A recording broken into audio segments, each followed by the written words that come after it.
নমস্কার, শুভ সকাল সবাইকে। আজ আবার একটা নতুন দিনের শুরুতে আমার চ্যানেলে আপনাদের সবাইকে স্বাগত। এখন ভোর 5টা বাজে। আমি এই টাইমেই রোজ উঠি, কারণ আমার ছেলে মেয়ে তো মর্নিং স্কুলে যায়, তাই 5টার সময় রোজই উঠি। মোবাইলে অ্যালার্ম দিয়েই রাখি। তারপর সকালের সব কাজ শেষ করে চান করে জামা কাপড়গুলো দেখো ছাদে মেলাতে এসেছি। আর সকাল থেকে ভালোই রোদ উঠেছে, তাই জামা কাপড়গুলো প্রথমে মিলিয়ে দিলাম। তার আগে আমি সব সকালের কাজগুলো শেষ করে দিয়েছি। আজকের দিনটা ছিল আবার রবিবার। রবিবার মানে সবারই একটু বেশি কাজ থাকে, আমারও কাজ ছিল। আর তার উপরে আমার ছেলের স্কুলে আজ পেরেন্ট টিচার মিটিংও ছিল, ওখানে যাওয়ার তাড়াও ছিল আমার। এখন আর চা খাবো না, কারণ চা খাওয়ার তো আর সময় নেই। তাই ভাবছি দেখি সন্ধেবেলা এসে তখন সবাই জন্য চা বানাবো, তখন বসে খাবো। আজ গাছে অনেক রকমেরই ফুল ফুটেছে, তাই সব ফুলগুলো আগে তুলে নিলাম। কিছু ফুল মার জন্য রেখে দিলাম, কারণ উনি নিচে মন্দিরে ফুল দেন, আর আমাদের উপরে সিংহাসন আছে, ওখানেও ঠাকুর রাখা আছে, ওখানেও ফুল দেন। আর আমি কিছু ফুল নিয়ে গিয়ে ঠাকুরের কাছে দিয়ে দিলাম। তারপর আজ সকালে খুব ভালো রোদ উঠেছে দেখে আমাদের আগের বছরের অনেক বড়ি দেওয়া হয়েছিল, সেইগুলো সব কৌটোয় রাখা ছিল। আর ওগুলো থাকলে না একটু গ্যাস মতো করে, তাই এগুলো সব কী করলাম, রোদ উঠেছে দেখে আজ সবগুলোই রোদে দিয়ে দিলাম। আমাদের বাড়িতে সবাই বড়ি খেতে খুবই ভালোবাসে, তাই বেশি করেই একটু প্রত্যেক বছর বড়ি দেওয়া হয়। তারপর ছেলে মেয়েদের জন্য একটু ম্যাগি তৈরি করলাম, তৈরি করে ওদের খেতে দিয়ে আমি রেডি হলাম, কারণ আমি ছেলে স্কুলে যাব, যেতে 30 মিনিট মতো সময় লাগে। এখন স্কুলে চলে এসেছি, এখন 9টা 15 মতো বাজে, কিন্তু মিটিং শুরু হওয়ার সময় ছিল 9টা। আমি প্রথমে এসেই প্রিন্সিপাল স্যারের রুমে ঢুকেছিলাম, ওনার সঙ্গে একটু আমার দরকার ছিল, কিন্তু আমি গিয়ে দেখি যে উনি ওখানে নেই, যেখানে মিটিং হচ্ছে উনি ওখানেই চলে গেছেন। তাই আমিও সোজা গিয়ে ওই মিটিংয়ে বসে গেলাম। 1 ঘন্টা আলোচনা চলছিল।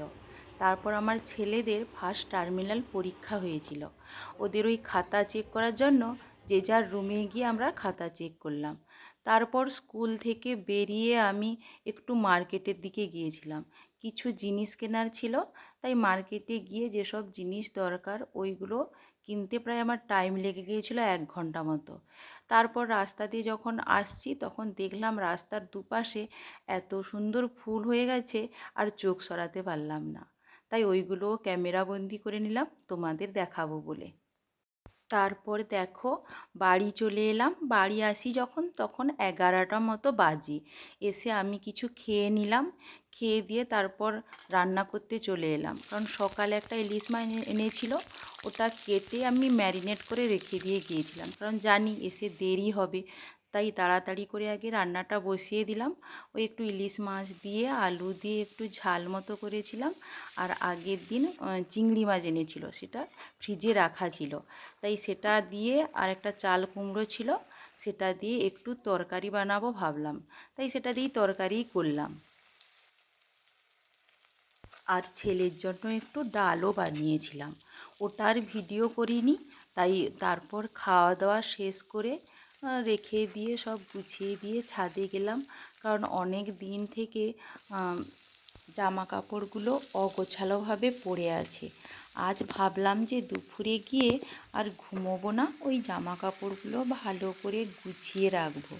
তাই গিয়ে আগে দেখো আগের দিন রাত থেকে জামা কাপড়গুলো আমি বিছানার উপরে সব সুন্দরভাবে গুছিয়ে রেখেছিলাম। তারপর দেখো আলনাতে সুন্দরভাবে সব গুছিয়ে রাখছি, কারণ ছেলে মেয়ে বাড়িতে থাকলে এত ঘর অগোছালো হয়, কোনো কিছু জিনিস কোনো জায়গায় থাকে না। তারপর বর্ষাকাল, এমনিতে একদিন তো মানে অনেক জামা কাপড় ধোয়া হয়ে গেলে অনেক হয়ে যায়, সেগুলো সব গুছিয়ে রাখার টাইমও থাকে না। যেদিন বৃষ্টি হয় সেদিন জামা কাপড়গুলো সব আর ধোয়া হয় না। সেই জামা কাপড়গুলো কী করি, এক জায়গায় সব জড়ো করে রেখে দিই। কারণ ধুয়ে দিলেও কী হয়, ভালো মতো না শুকালে না মানে ভীষণ গ্যাস করে। তাই ওইগুলো রেখে দিই এক জায়গায় জড়ো করে। যেদিন দেখি রোদ ভালো হয়েছে সেদিন আবার সবগুলো সুন্দর করে ধুয়ে পরিষ্কার করি। তারপরে দেখো আমার ছেলেও আমার সঙ্গে ঘুমায়নি, ও ওইখানে আমার সঙ্গে দুষ্টুমি করছে, এদিক সেদিক ঘুরছে। আমি বললাম গিয়ে তুই শুয়ে পড়, না ও শুবে না, তুমি বললে তুমি গেলে আমি তোমার সঙ্গে ঘুমোবো। পুরো আলনা জুড়ে ওদেরই জামা কাপড়ে ভর্তি।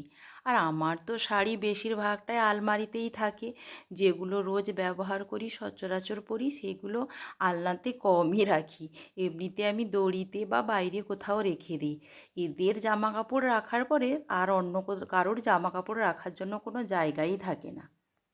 এই রকম দুদিন পরিষ্কারভাবে গুছোনো থাকবে, আবার দেখবে এদিক সেদিক করে আবার ফেলবে, আবার আমাকে গুছাতে হবে। মানে সব সময় এদের পিছনে মানে এটা করো সেটা করো এই করতে করতে তোমার পুরো সারাদিন চলে যায়। তারপর দেখো জামা কাপড়গুলো সুন্দর করে আলনায় গুছিয়ে রাখলাম, রেখে দিয়ে আমার মেয়ের কাছে আমি আর ছেলে গিয়ে শুয়ে পড়লাম। কিছুক্ষণ শুয়েছিলাম, তারপর দেখলাম তো হঠাৎ ফ্যানটা বন্ধ হয়ে গেল। বাইরে এসে দেখি মেঘ ডাকছে, তারপর দেখলাম ঝড়ো বাতাসও মতো হচ্ছে। তারপর একটুক্ষণ পরে তো বৃষ্টিই শুরু হয়ে গেল। যাই হোক, উঠে গিয়ে আবার বারান্দায় একটু জানালার কাছে বসে এই রকম অনেকক্ষণ বসেছিলাম, বসে বসে দেখছিলাম। তারপরে তো সন্ধে হয়েও আসছে। তারপর নিচে এসে চারপাশ ঘরগুলো ঝাড় দিয়ে সন্ধে দিয়ে দিলাম। দেওয়ার পর ওদের জিজ্ঞেস করলাম যে ওরা কী খাবে। আর সকালে তো চা খাওয়া হয়নি, আর ঠান্ডা ঠান্ডাও ছিল। তাই আমরা চা খাবো দেখে ওরাও বলল যে ওরাও চা খাবে। তাই সবার জন্য চা বানালাম, চা আর বিস্কুট এটাই সবাই খেয়েছিল। তারপর ওদেরকে দুজনকে পড়তে বসিয়ে দিলাম, ওরা পড়াশোনা করছিল। তারপর আমি রাতে গিয়ে একেবারে খাওয়ার তৈরি করলাম। কিছুই করিনি, আলু সিদ্ধ আর ডালই করেছিলাম। কারণ সকালে তো এটা সেটা খেয়েছি একটুতে, আর কিছুই করিনি। আর ব্লগটা বেশি বাড়ালাম না। যারা যেখান থেকে দেখছেন ভালো থাকবেন, সুস্থ থাকবেন। আবার দেখা হবে নতুন একটি ব্লগে। শুভরাত্রি সবাইকে।